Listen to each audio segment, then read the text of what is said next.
Alright, so tell me about your journey from leaving medical school to having your own business. Okay, well, I started journey in 1999 when I started medical school, and I finished in 2004.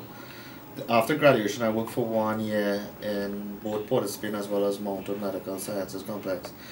After the internship, most of my time was spent in Port of Spain in general.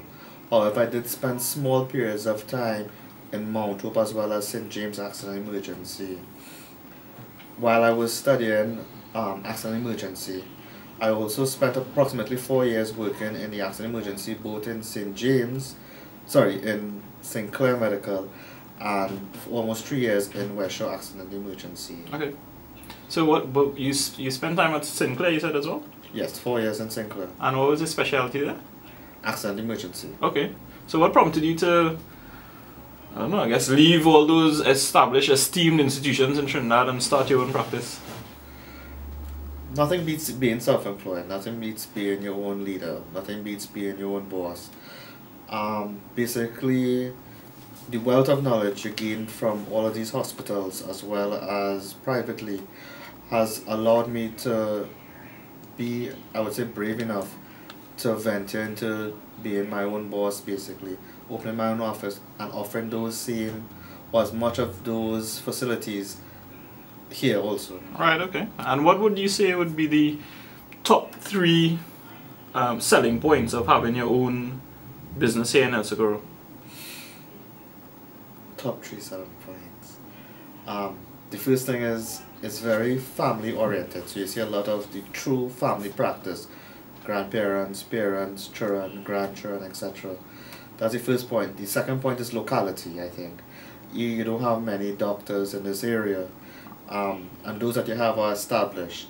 And I would think the last point would be, I guess, my age, being one of the youngest general practitioners out, and a lot of people come in and looking for something new and fresh and different.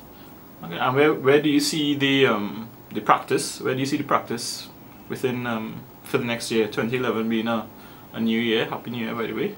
Thank you very much. And so yeah, where do you see yourself and the practice growing and going within the business community? Well, for 2010 December made actually 1 year that we've been established here. So for 2011 being our second year, of course, every month you're looking for growth. I'm seeing new ways in which I can improve. Right. Okay. And grow the offerings of the of the practice. Because as you know already, we see both pediatric as well as elderly patients. We do both from ECGs, vaccinations, minor surgical procedures, burning molds, circumcisions, lumps and bumps, etc. Offering things from both injectables, from contraception, tablets wise, dispensing medication. But I mean, there's the room and the desire for growth. I mean, we've had Medical Lab come in to do concierge services for blood tests, etc. And eventually seeing in terms of like ultrasounds being offered and so forth here, and you know, just basically like a one-stop shop, basically, right, where you could go and get everything done from your grandparents right down to the newborn, basically, and offering that at an affordable rate in an environment which patients are comfortable and they get the best care that we could offer them. Oh, that's excellent. Just one question to throw in the mix. How did you get into the medical practice? What was the motivation to even become a doctor in the first place? Well, all that started with my father. My father's a general practitioner, and he has been this year for maybe close to 30 years. Okay. So growing up in that household, it was only medicine I wanted to do, and there was no second choice. And your father is based where? In Santa Grande. Okay, okay. So he has his own GP's office. How would you compare your office to his?